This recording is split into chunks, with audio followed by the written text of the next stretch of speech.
lo tanto, es importante que la información genética y todos los procesos que vengan después sean llevados a cabo de forma correcta para poder sintetizar nuestra proteína. Inclusive, la formación de una proteína generalmente debe salir funcional, pero en algunos procesos la proteína todavía está sin activarse y luego vienen procesos post-traduccionales que permiten de que la proteína tenga también actividad. Por ejemplo, en el caso de la insulina es una molécula peptídica, es una hormona, pero se sintetiza como una proinsulina, luego se convierte en una proinsulina y luego sufre una modificación post-traduccional que lo convierte en insulina como hormona, que va a tener actividad para poder regular el estado de glicemia, hiperglicemia, ¿no? Entonces, todo esto debe de ocurrir, pero la información está guardada, almacenada en nuestro DNA. En el caso del proceso de replicación, nosotros vamos a tener acá una molécula parental, o sea, el DNA propio de la célula, ¿no? Sabemos que es un DNA bicatenario, ¿no? Y que las cadenas son antiparalelas, ¿no? Cuando se va a dar el proceso de división celular, se ha debido de duplicar el material genético, ¿no? Por lo tanto, es lógico que estas cadenas se separen, ¿no? Acá hay dos cadenas de color azul, una está por un lado, la otra está por el otro lado, y cada una de ellas va a servir como una cadena molde, ¿no? En la cual se va a sintetizar el DNA complementario de esa cadena, ¿no? De tal forma que nosotros ahora vamos a poder tener información genética complementaria para cada una de las cadenas y por lo tanto puede ser repartida hacia las células hijas, ¿no? Como corresponde, ¿no? Y luego, en cada proceso que exista una duplicación de material genético y se reparta, la información genética va a ser transferida, ¿no? Entonces, en el caso de la replicación, como dice acá, consiste en la síntesis de nuevas copias de DNA, ¿no? Pero para poder copiar necesitamos tener una cadena molde, ¿no? Y se generará la estructura complementaria para esa cadena, ¿no? Muy bien. Entonces, por eso hablan acá de que debe existir una cadena molde preexistente, ¿no? Y esa cadena molde preexistente viene de la molécula del DNA parental, ¿no? Me habla que ocurre una sola vez en la vida de la célula, ¿correcto? Se debe de duplicar el material genético para ser repartido hacia las células hijas. Por eso tiene que ocurrir una sola vez, ¿correcto? Es un proceso que va a ser rápido y exacto, ¿no? La capacidad de replicación va a depender de la actividad que tengamos nosotros de las polimerasas, de las DNA polimerasas. Dentro del proceso de replicación participan varios tipos de polimerasas, lo cual garantiza de que el proceso sea eficiente, ¿no? Pero también, cuando me hablan de exacto, es que no debe tener error. Generalmente puede existir algún tipo de error al momento de acoplar una base nitrogenada, pero también hay sistemas enzimáticos que pueden corregir ese error, ¿no? Muy bien. Y en el caso de que va a haber la formación de una cadena complementaria para cada una de estas cadenas moldes, siempre la síntesis va en la dirección de 5 a 3'. Recuerda que tengo dos cadenas complementarias. Una va del sentido 5 a 3 y la otra es antiparalela, ¿correcto? Pero igualmente tiene un sentido de 5 a 3, pero es en su orientación contraria. Cada una de ellas va a servir como un molde, pero la agregación de los nucleótidos correspondientes para cada una de estas cadenas siempre va en esta dirección, de 5 a 3'. Ese es el sentido de su síntesis. Es como en el caso de las proteínas también. Hay un primer aminoácido, hay un segundo y hay un último. ¿Quién inicia la cadena polipeptídica? El aminoácido que tiene el grupo amino. ¿Y quién termina la cadena? El que tiene el grupo carboxilo. Entonces hay un inicio y hay un final de la cadena polipeptídica. Igualmente acá, para nosotros poder realizar el proceso de replicación, se requiere una cadena molde y el acoplamiento de los nucleótidos correspondientes siempre van a tener este sentido, de 5 a 3'. Por tanto, cuando veamos el proceso de replicación, en una de las cadenas la síntesis va a ser continua y en la otra cadena hay una síntesis de forma discontinua, donde aparecen los denominados fragmentos de Okazaki, ¿no?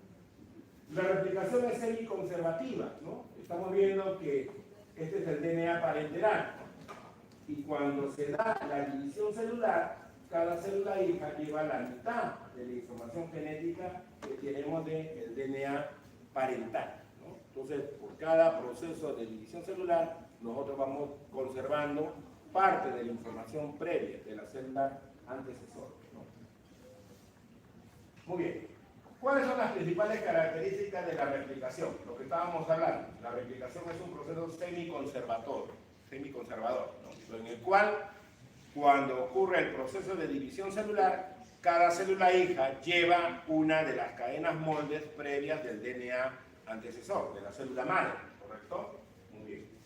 Luego, tenemos nosotros que debe existir un punto de replicación en el caso del DNA, pero hay diferencia entre una célula procarionte y una célula eucarionte. Habíamos hablado que el DNA de una célula procarionte es un DNA de forma circular, ¿correcto? Y en el caso nuestro, que somos organismos eucariotes, nuestro DNA es lineal. En el caso del proceso de replicación, para células procariotas hay un punto de replicación, hay una llamada horquilla de replicación, y por lo tanto se va replicando el material genético. Como es pequeño, la replicación va a ser rápida. Pero en el caso de células de tipo eucarionte, no existe un punto de replicación. Si existiese un solo punto de replicación, el proceso sería lento, ¿correcto? Tenemos un DNA muy grande, y si solamente tuviera un punto de replicación, de ahí tendría que hacerse la replicación por cada una de las cadenas complementarias, y sería un proceso muy lento. Entonces, en el caso de las células de tipo eucariote, existen más de un punto de replicación, lo cual hace que el proceso sea mucho más rápido y sea mucho más eficiente para el copiado. Recuerden que cuando existe un proceso de división celular, este proceso es activo, muy activo. Entonces imagínate que si el proceso previo de duplicación de material genético es un proceso lento, entonces también los procesos de división celular tendrían que ser eventos muy lentos, ¿no? Muy bien. Entonces, para el caso del procarionte, se genera una horquilla de replicación, una sola. En el caso de célula eucarionte, existen muchas horquillas de replicación, ¿no? Entonces, para ello, ¿qué se requiere? Que las cadenas de DNA parental se separen. Las de color celeste son las cadenas de DNA parental, se están separando. Y cada una de ellas sirve como un molde para que pueda existir el proceso de replicación de las cadenas complementarias, ¿no? Entonces fíjate que puede tomar una dirección u otra dicho proceso de replicación, porque como las cadenas son antiparalelas, unas tienen que ir con la replicación siempre en el sentido de 5 a 3', ¿no? Muy bien. La replicación es bidireccional, es lo que estamos indicando acá, ¿no? Acá se han separado las cadenas y no vayamos a pensar que una cadena se va a replicar por un lado y la otra se va a replicar por el mismo lado, no. Tienen sentidos opuestos. Por los dos lados puede ocurrir el proceso de replicación, ¿no? Entonces, el punto de inicio de replicación es donde apareció la horquilla de replicación. ¿Y dónde debe terminar el proceso de replicación? Debe de terminar en los extremos de esas cadenas, ¿correcto? Solamente que en el caso del procarionte es solamente una estructura circular su DNA, en tanto que en el nuestro es una estructura completamente lineal. Por otro lado, lo que estamos indicando, la dirección de la replicación, de la síntesis, siempre va a tomar este sentido de 5 a 3', ¿no? Las enzimas que participan son DNA polimerasas. Las DNA polimerasas van a incluir nucleótidos. Estos nucleótidos tienen que estar en su estado activo. La forma activa de los nucleótidos son los llamados DNTPs. ¿Qué significa DNTPs? Desoxirribonucleótidos trifosfatados, ¿correcto? Entonces, un nucleótido sabemos que tiene azúcar pentosa, su base nitrogenada y un grupo fosfato. Pero los nucleótidos activos tienen 3 grupos fosfatos a nivel del carbono 5, ¿no? Entonces, cuando el nucleótido se va a incorporar a un nucleótido persistente, esa estructura trifosfatada se rompe y se libera pirofosfato, 2 grupos fosfatos unidos. De tal forma que esa energía es importante para que se forme el enlace de tipo fosfodiéster, ¿no? Entonces acá las enzimas juegan un rol muy importante, ya que ellas tienen una especificidad, ¿no? Podríamos pensar que pueden ir en sentidos opuestos, pero no es así. Hay una forma de incorporación de los nucleótidos y siempre el nucleótido que se va a incorporar se incorpora a nivel del extremo 3'. Entonces la cadena, ¿por dónde comienza? Del extremo 5', tiene el extremo 3' libre, viene otro nucleótido y se incorpora donde está ese extremo 3'. De tal forma que la cadena va adquiriendo una longitud en el sentido de 5 a 3', ¿no? Entonces acá dice, esto determina que la cadena molde ha de tener, son antiparalelas. Eso hay que tener en cuenta también. O sea, una cosa es el sentido de la síntesis de la cadena, pero también hay que tener en cuenta que en la estructura del DNA las cadenas son antiparalelas. Y obviamente la cadena complementaria que se está formando debe tener la orientación contraria a la cadena molde que se está tomando en cuenta, ¿no? Muy bien. Debe ser complementaria, pero debe ser antiparalela, ¿correcto? Muy bien. Tenemos acá las dos cadenas de DNA, ¿no? Como vemos, una tiene orientación de 5 a 3' y la otra tiene la otra orientación también de 5 a 3', pero son antiparalelas. Cuando se establece la formación de esta horquilla de replicación, nosotros vamos a ver que va a haber una hebra de síntesis continua. Entonces acá está el extremo 5' y se va sintetizando hacia el extremo 3'. Entonces acá la síntesis va a ocurrir de forma continua. Pero la otra cadena que tiene la orientación complementaria a la anterior, la síntesis se va a ir haciendo por pedacitos, ¿no? Entonces acá es donde aparecen los fragmentos de Okazaki. Dentro del proceso de replicación siempre se va a hablar de una cadena o hebra de síntesis continua y la otra va a haber una hebra o de síntesis discontinua o rezagada, ¿no? En esta cadena de síntesis rezagada normalmente vamos a encontrar a estos fragmentos de Okazaki, ¿correcto? Muy bien. En el caso del proceso de replicación estamos hablando que van a participar varios tipos de DNA polimerasa.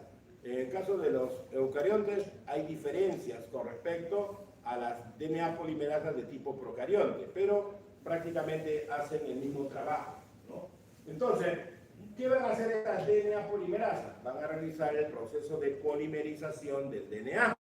¿Qué significa eso? Que van a permitir la inclusión de los nucleótidos que corresponden a la cadena, ¿no? En función a la complementariedad de la cadena molde que tenga, ¿no? Y por tanto también son los responsables de la formación del enlace de tipo fosfodiéster, ¿no? Entonces tenemos acá una molécula de DNA preestablecida que se requiere, los DNTPs. Esto es lo que le indicaba, son los desoxirribonucleótidos trifosfatados. Entonces ahí tengo los nucleótidos de adenina, guanina, citosina y timina, que son los nucleótidos propios para el DNA, ¿no? Se denominan en forma general DNTPs, ¿correcto? Y cuando son utilizados estos DNTPs, ¿qué va a pasar? La cadena se va a complementar y se van a ir agregando nucleótidos, ¿no? Y ese nucleótido, cuando está en su estado activo, al ser utilizado, libera pirofosfato, de tal forma que la cadena va creciendo y se van formando los enlaces de tipo fosfodiéster, ¿no?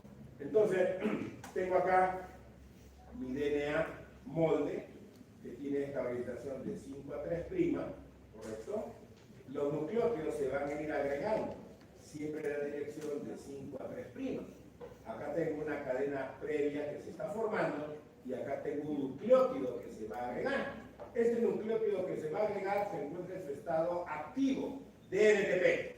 Acá están los 3 grupos fosfatos en su estructura, ¿no?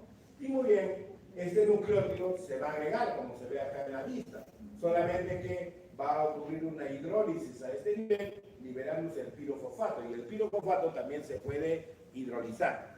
Energía que es aprovechada para formar el enlace de tipo fosfodiéster, ¿no? Entonces, acá hay una etapa de extensión. ¿Qué significa eso? Que es la etapa de elongación. donde la cadena de nucleótidos va a ir creciendo en longitud por la agregación de los nucleótidos que son complementarios a la cadena. Entonces acá hay varios nucleótidos, ¿no? Ahora, acá, para poder agregar los nucleótidos que corresponden, tienen que ser los nucleótidos de tipo complementario, ¿no? Si hay una extensión y hay un error, porque no le corresponde correspondiente, este error se puede corregir. Elimina el nucleótido que no era el complementario y nuevamente se agrega el nucleótido que es complementario. Entonces, las DNA polimerasas van colocando los nucleótidos que son los correspondientes a la complementariedad de la cadena molde, pero si existiera un error, se elimina el nucleótido que no corresponde y se agrega el nucleótido que sí era complementario a esta cadena, ¿no? Entonces, lo que se está viendo acá, ¿no? Entonces, las DNA polimerasas participan en el proceso de polimerización del DNA, en los procesos de extensión o elongación, pero también tienen capacidad de poder corregir errores que se pueden tener frente a una mala lectura de la base nitrogenada complementaria, ¿no? Puede ocurrir eso, ¿no? Muy bien. Para poder realizar el proceso de replicación, ¿qué necesitamos nosotros? Una cadena molde de DNA, ¿no? Entonces, recuerda que ese material genético, el DNA, está enrollado dentro de ese pequeño núcleo celular, ¿no? Para ese proceso de superenrollamiento, sabemos que participan las proteínas, que son las histonas, ¿no? Entonces, ese material genético se va a tener. Entonces, nosotros vamos a tener que romper esa interacción débil para que las cadenas se separen, ¿correcto? Pero estas cadenas nuevamente se pueden juntar. Es como cuando tú tienes una soga. La soga tiene 3 cadenas, no tiene 2. Pero cuando tú separas las hebras de esa soga y lo sueltas, nuevamente tienden a juntarse, ¿no? A ese tipo de atracción, ¿no? Igualmente, ahora le das al que fotocopia un libro. Él no va a saber por dónde fotocopiar, pero puede fotocopiar todo o una parte. Entonces, cuando tú llevas el libro, ¿qué haces? Lo marcas con papelitos, ¿no? Primera hoja, última hoja, ¿sí o no? Entonces, el que va a fotocopiar sabe por dónde comenzar y sabe por dónde terminar el fotocopiado, ¿no? Entonces, igualito, como hemos separado las cadenas de DNA, porque se ha generado la horquilla de replicación, esas cadenas, ahora que están separadas, las enzimas tienen que saber por dónde comenzar la replicación. Entonces, ¿qué se hace? Se marca con un cebador. El cebador es un pequeño oligonucleótido de RNA. ¿Ya? Está hecho de RNA, por lo menos entre unas 5 a 7 bases nitrogenadas de RNA. Entonces, a lo largo de la longitud de las cadenas, vamos a encontrar estos cebadores. Y donde se encuentra ese cebador, la enzima va a empezar a polimerizar, ¿correcto? Y va a empezar a sintetizar el DNA complementario. ¿Qué vemos acá? Las dos cadenas juntas, ¿no? Una con orientación de 5 a 3' y la otra antiparalela también que va de 5 a 3. Muy bien. ¿Qué vemos acá? La interacción entre las bases nitrogenadas, ¿no? Los pares de bases nitrogenadas están aquí interactuando. Y acá están los enlaces de puente de hidrógeno, que son enlaces débiles, ¿no? Entonces acá viene la helicasa, y la helicasa va a romper estos enlaces de puente de hidrógeno. De tal forma que la consecuente es de que las cadenas se van a separar. Pero por acá yo veo unos puntitos rojos, ¿no? Esos puntitos rojos son proteínas, son denominadas SBP, en inglés, SSBP, es Single Strand Binding Protein, es proteína de unión a la cadena simple, ¿ya? Entonces, es SSBP, ¿ya? SSBP, ¿ya? El término SS es cadena simple, ¿ya? ¿Correcto? Entonces son proteínas de unión a cada una, porque esta es una cadena simple, y esta es otra cadena simple. Entonces estas proteínas van a evitar de que las cadenas nuevamente se vuelvan a juntar, de tal forma que facilita el proceso de replicación. Y ahora, para poder construir DNA sobre estas cadenas complementarias, se va a usar un cebador. Y sobre donde está el cebador, se va a empezar a construir la cadena de DNA complementaria, ¿no? Entonces, como el cebador está hecho de RNA, hay que sintetizar RNA. Entonces hay una RNA polimerasa que se llama primasa, ¿ya? Y ella es la responsable de formar al cebador, ¿no? En otro grupo de enzimas, como son las ligasas, para poder facilitar la unión de esos fragmentos, ¿no? Muy bien, entonces tenemos esas actividades de estas enzimas, ¿no? Muy bien, ¿qué se requiere para el proceso de replicación? Helicasa, ¿correcto? Entonces recuerda que la helicasa es la que va a permitir la separación de la doble cadena de DNA. Por lo tanto, ¿qué va a romper? Los puentes de hidrógeno entre las bases complementarias de adenina con timina, con citosina, ¿correcto? Muy bien. La topoisomerasa tiene que ver con los procesos de superenrollamiento y desenrollamiento del DNA. Si estamos en un proceso de replicación, el material genético no tiene que estar enrollado. Entonces la topoisomerasa, ¿qué va a hacer? Desenrollar el material genético para luego facilitar el trabajo de la helicasa, ¿no? Es como si yo tuviera un ovillo de lana. Si está debidamente enrollado, yo no puedo trabajar con él. ¿Qué tengo que hacer? Soltar el ovillo. Entonces la topoisomerasa lo que va a hacer es eso, relajar la cadena de DNA y luego la helicasa va a poder separar dichas cadenas complementarias, ¿no? Muy bien. Entonces déjame hablar que desenrollan y va permitiendo ahora que se ubiquen los sistemas enzimáticos para la replicación, que van a hacer las DNA polimerasas, ¿no? Acá, fíjate que después que se ha generado la horquilla de replicación, aparecen las proteínas SSPP para mantener las cadenas completamente separadas, ¿no? Muy bien. Entonces, tenemos ahí la generación de la horquilla a nivel de la etapa de iniciación. Luego viene la etapa de elongación, y su nombre lo dice todo. Es la que nos va a permitir el proceso de polimerización, nucleótidos complementarios para cada una de las cadenas, ¿no? Muy bien.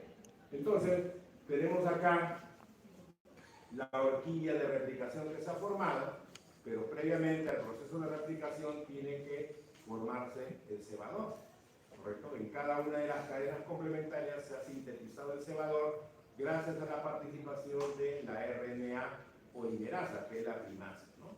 Entonces, donde está ubicado el cebador, se va a empezar a dar el proceso de replicación mediante las DNA polimerasas, ¿no? Entonces, está el cebador, que está de un color plomito, y porque es RNA, y lo de color anaranjado es DNA complementario, ¿no? Entonces la polimerasa va sintetizando el DNA en esas cadenas, ¿no? Como corresponde, y siempre en el sentido de 5 a 3'. Muy bien. Luego, en el caso de la cadena retardada, recuerda que se va haciendo por pedacitos, ¿no? Muy bien. Entonces acá se sintetizó esta cadena, pero ahora nuevamente se va a volver a sintetizar la otra cadena, que se va haciendo por pedacitos, ¿no? Entonces hay una síntesis de cadena retardada y otra que es de la síntesis continua, ¿no? Que se va a dar, ¿no? Luego, el proceso de elongación que se está dando, ¿qué hay que hacer? Nosotros tenemos que remover los primers. Acá está el primer, el cebador. Entonces va a venir la DNA polimerasa de tipo 1 y lo va a eliminar. Pero en su reemplazo está sintetizando DNA. Acá estos puntitos de color plomito son los nucleótidos de RNA que se están liberando y la DNA polimerasa de tipo 1 está sintetizando DNA en su reemplazo. Pero fíjate que quedan acá un espacio abierto entre estas dos cadenas. Entonces ahora debe de venir la enzima ligasa y debe de unir todo, de tal forma que se tienen las cadenas complementarias debidamente sintetizadas, ¿no? Entonces, en la etapa de elongación es el crecimiento de la cadena, ¿no? Y se requiere la presencia del cebador, se requiere la DNA polimerasa respectiva y se requiere la ligasa para favorecer la unión de esos fragmentos que se tienen de DNA. Y luego en la etapa de terminación debe de existir una secuencia específica para cada una de las cadenas molde que le indiquen al sistema de las DNA polimerasas que hasta ahí se detiene el proceso de replicación. De tal forma que se para toda la maquinaria de replicación y el material genético puede ser repartido hacia las células hijas, ¿no? Muy bien.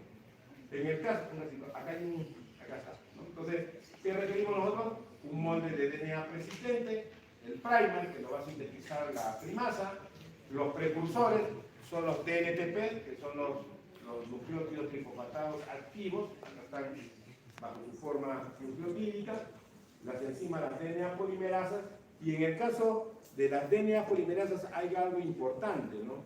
En el caso de los procesos de replicación, siempre debe haber presencia de magnesio. ¿Por qué razón? Porque estas enzimas son metaloenzimas, ¿sí?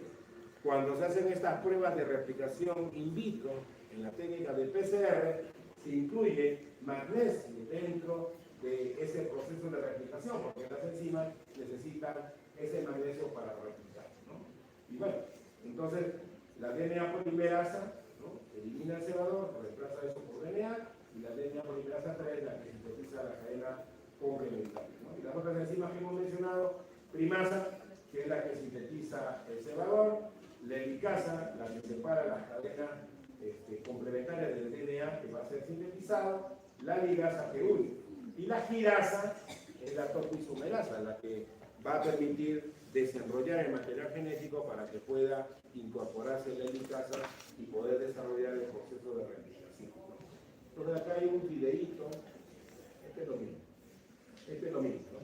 Tengo acá la helicasa, la topoisomerasa, las cadenas están separadas, las SSBP asociadas, y acá fíjate, la síntesis es de forma continua, acá solamente hay un cebador y acá la cadena está sintetizada en un solo sentido, ¿no? En tanto que en la otra cadena hay varios de estos cebadores que están ubicados a lo largo de la cadena y se han formado varios de esos fragmentos, ¿no?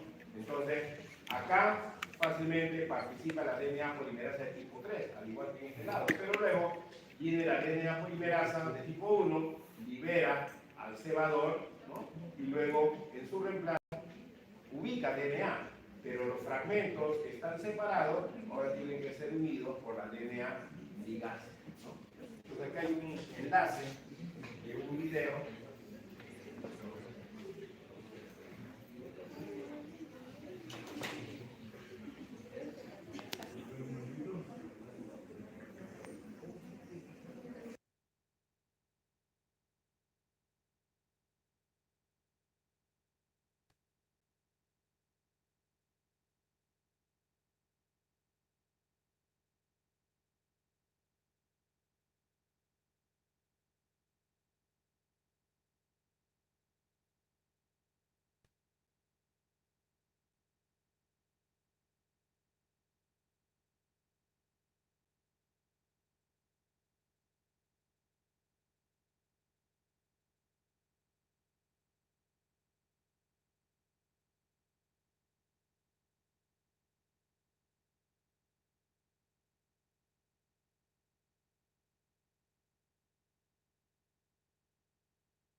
De replicación. Entonces lo primero que haremos es el DNA catenario. Este DNA bicatenario, estamos viendo ahí los pares de bases nitrogenadas que están debidamente asociados por un puente de hidrógeno. ¿Okay? Cada una de estas cadenas, con sus bases nitrogenadas complementarias, deben de ahora separarse, generándose en la horquilla de replicación, ¿no? Como estamos hablando de DNA, obviamente solamente está guanina, citosina, adenina y timina a lo largo de su estructura, ¿no? Muy bien. Entonces lo primero que debe de ocurrir es la separación de estas cadenas. Hay que tener en cuenta la orientación de las cadenas. Una va de 5 a 3' y la otra es antiparalela. ¿Correcto? Muy bien. En la primera etapa, que es la iniciación, ¿no?, se tiene que generar la horquilla de replicación. Entonces acá viene la helicasa. Y la helicasa lo que está haciendo es separar cada una de las cadenas complementarias, ¿no? Entonces ahí hay una fuerza de replicación, donde se pueden asociar nuevamente esas cadenas. y deben de aparecer las proteínas SSBP para estabilizarlas, ¿no? Entonces, cada una de las cadenas molde tienen ahí expuestos los nucleótidos que corresponden a cada una de las cadenas, ¿no? La primasa es la RNA polimerasa, la responsable de poder sintetizar al cebador o el primer, ¿no? Entonces va a sintetizar un fragmento de ribonucleótido en su estructura. Entonces se genera el primer, ¿no? Muy bien. A partir de ese primer se debe de facilitar los procesos de elongación, ¿no?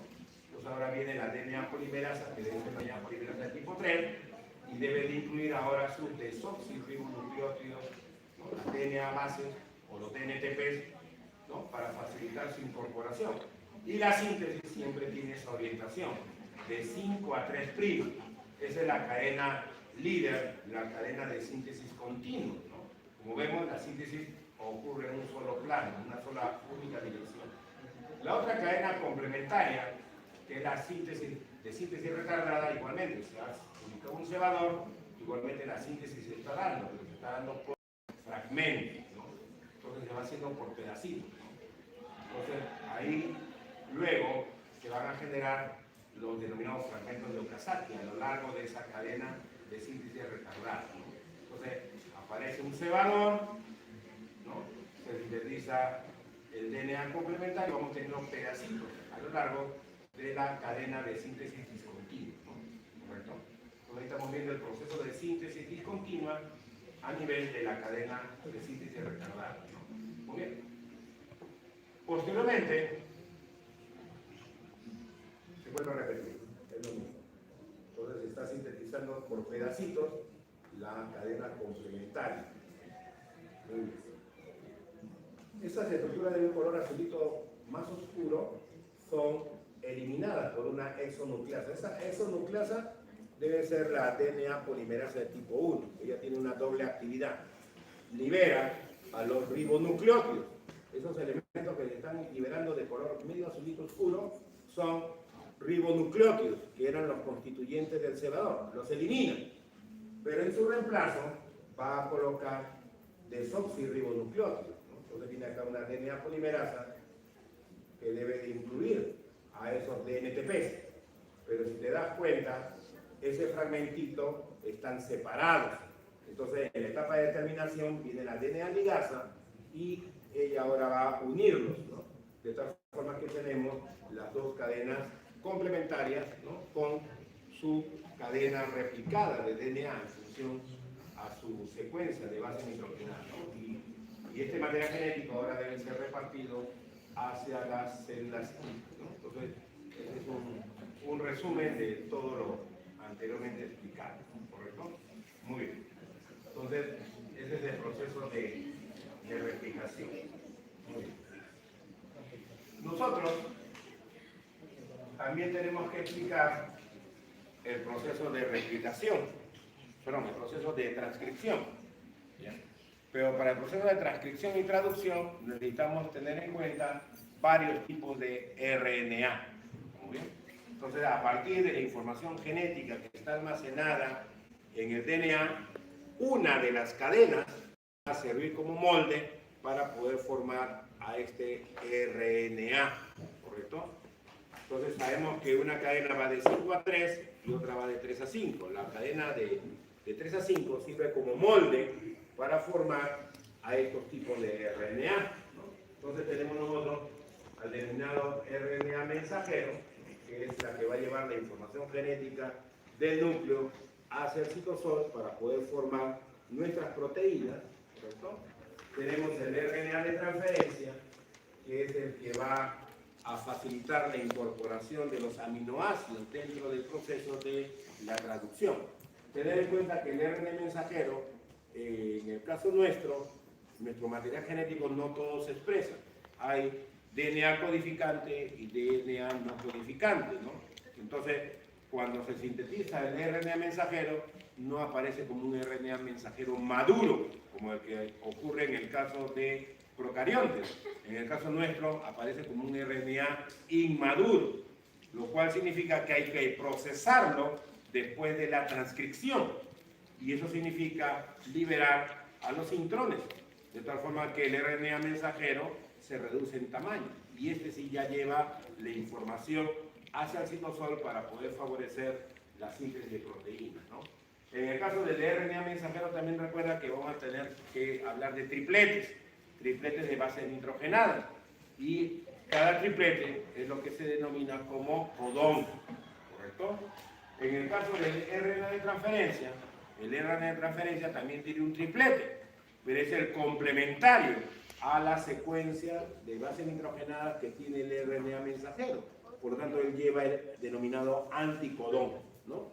Y esa lectura que se hace del RNA de transferencia con el RNA mensajero debe estar en función al código genético, ¿no? Recuerda que en el código genético vamos a trabajar con 4 bases nitrogenadas que pueden ubicarse en cualquiera de esas 3 posiciones, de tal forma que vamos a tener nosotros 64 combinaciones de bases, 64 combinaciones que van a corresponder a estos codones, de los cuales 3 son codones de terminación y el resto son codones que van a tener un significado con respecto a un aminoácido, ¿no? Muy bien, entonces el RNA de transferencia transporta el aminoácido, pero el aminoácido que le corresponde a esa secuencia de bases en función al código genético, ¿no? El RNA ribosómico es un RNA estructural que va a formar parte de los ribosomas, ¿no? Entonces, cuando se activa la expresión génica, tenemos nosotros que el material genético, sus cadenas, separarlas, pero no separar todo, sino separar aquella región donde se guarda la información del gen que se va a expresar. En el caso de la replicación hemos separado todas las cadenas, ¿sí o no? Todas las cadenas las hemos separado porque la información tiene que ser repartida de forma equitativa a cada célula hija. Pero en el caso de la replicación, nosotros vamos a separar las cadenas complementarias, pero solamente de aquella región donde está almacenada la información del gen que codifica esa proteína, ¿no? Entonces tengo genes de la hemoglobina, genes de la albúmina, genes del colágeno, entonces están a lo largo de todo nuestro material genético, ¿no? Cuando nosotros buscamos información de dónde se encuentran localizados, inclusive nos dicen en qué cromosoma está esa información, en qué brazo del cromosoma se encuentra guardada esa información, de tal forma que tiene una ubicación precisa ese gen que estamos buscando, ¿no? Entonces, no hay necesidad de desenrollar, separar las 2 cadenas complementarias, porque ahí estaríamos exponiendo el material genético, todo el material genético. Solamente se separa aquella región donde está guardado el gen que se va a expresar, ¿no?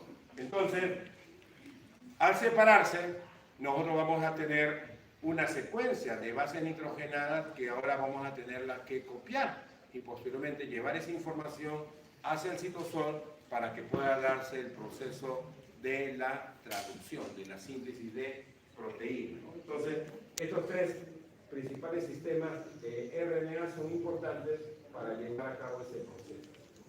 Muy bien.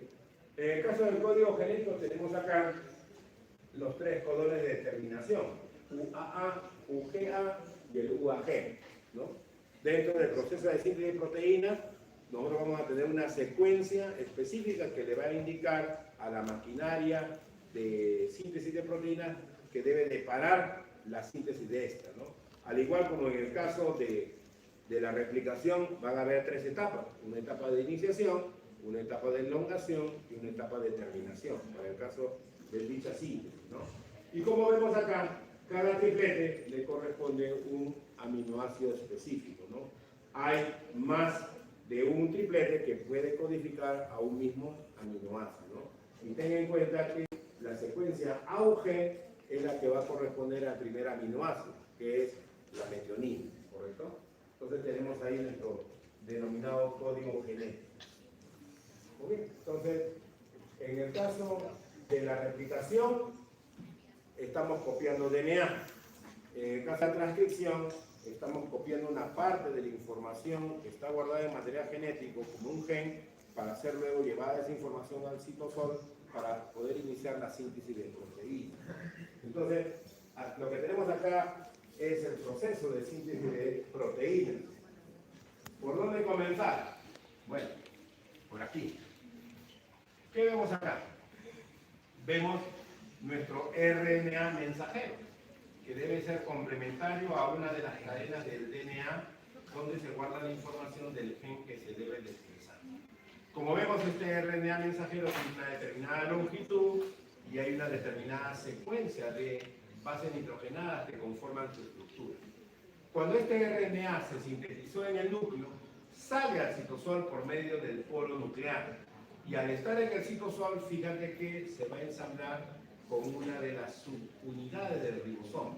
Fíjate que esta es la subunidad menor del ribosoma. El ribosoma tiene dos subunidades, la mayor y la menor. Entonces, acá se da una primera asociación de este RNA mensajero con la subunidad menor. Y fíjate que se hace la lectura del primer triplete. Y el primer triplete corresponde a la secuencia AUG, que corresponde al primer aminoácido, que es la metionina. Cuando ya se formó esta estructura, ¿correcto? Vamos ahora a ubicar a quién, a la subunidad mayor. Acá solamente está la subunidad menor. Ahora se acopla la subunidad mayor. En esta estructura de la subunidad mayor hay dos sitios. Está el sitio A y está el sitio P. Fíjate que esta lectura del primer triplete, que corresponde a la aminoácido metionina, está ocupando el sitio P. ¿Qué tiene este RNA mensajero? Tiene el anticodón y tiene el aminoácido, que le corresponde a esta secuencia complementaria. ¿Okay? Eso está ubicado en el sitio P. En el sitio A lo vemos acá nosotros vacío, ¿correcto? Está vacío. Pero acá se debe de asociar el otro RNA de transferencia, ¿no? Entonces, acá en la segunda imagen, estamos viendo solamente que se está acoplando la subunidad mayor. Y ya tenemos armado al ribosoma para poder iniciar el proceso de síntesis de proteínas. Muy bien. Ahora, ¿qué viene? Un segundo RNA de transferencia, que tiene la secuencia complementaria al siguiente triplete, ¿no? Acá está el segundo codón, ¿no? Entonces este RNA mensajero hace lectura y lleva el aminoácido complementario a dicha secuencia, ¿no? Muy bien. Entonces, en la siguiente imagen que vemos, que los dos RNA de transferencia están ubicados sobre la superficie del RNA mensajero, cada uno con su aminoácido. Pero acá vemos una flechita. ¿Qué significa? Que se va a transferir el primer aminoácido hacia el segundo aminoácido, ¿no? Entonces, acá va a haber un rompimiento de este enlace y va a haber la formación de un enlace peptídico, ¿no? Entonces, ¿qué vemos acá? Que ya el aminoácido se dejó y se formó el enlace peptídico. Cuando se deja el aminoácido, se libera, ¿no?, del sitio P, se está liberando el RNA de transferencia, porque ya dejó al aminoácido, ¿no? Y ahora, ¿qué sucede? Todo este sistema avanza a este RNA de transferencia, que ahora tiene unido estos dos aminoácidos, ahora se va a ubicar en el sitio P, ¿correcto? Dejando libre este sitio A. Y ahora nuevamente se repite la misma historia, de tal forma que poco a poco se va a ir incorporando un aminoácido tras otro aminoácido, ¿no? Entonces la cadena que va a pasar con ella va a crecer en longitud. Y luego, cuando ya estamos próximos a un codón de terminación, para la síntesis de proteínas, ¿no? ¿Y qué sucede? Se van a desarmar, separar las dos subunidades, liberándose el RNA mensajero, la subunidad mayor y menor del ribosoma, y se libera la proteína, ¿no? Porque ya se dio el mecanismo de su síntesis, ¿no? Entonces es un proceso cíclico, ¿no? Entonces acá tenemos todo en forma continua, ¿no? La subunidad menor con el RNA mensajero se formó ahora el complejo del ribosoma completo y la proteína va creciendo en longitud a medida que se va leyendo al RNA mensajero. Y luego cuando llegamos a un codón de terminación, toda la maquinaria se separa liberando la proteína. Ahora, recuerden que esta proteína podría ser funcional o no, dependiendo de qué tipo de proteína sea, ¿no? pueden haber modificaciones post-traduccionales que involucren modificaciones en su estructura, acortamientos en su estructura o la incorporación de algunos grupos químicos específicos para que la proteína sea funcional, ¿no? Entonces, acá hay un videíto también de lo mismo.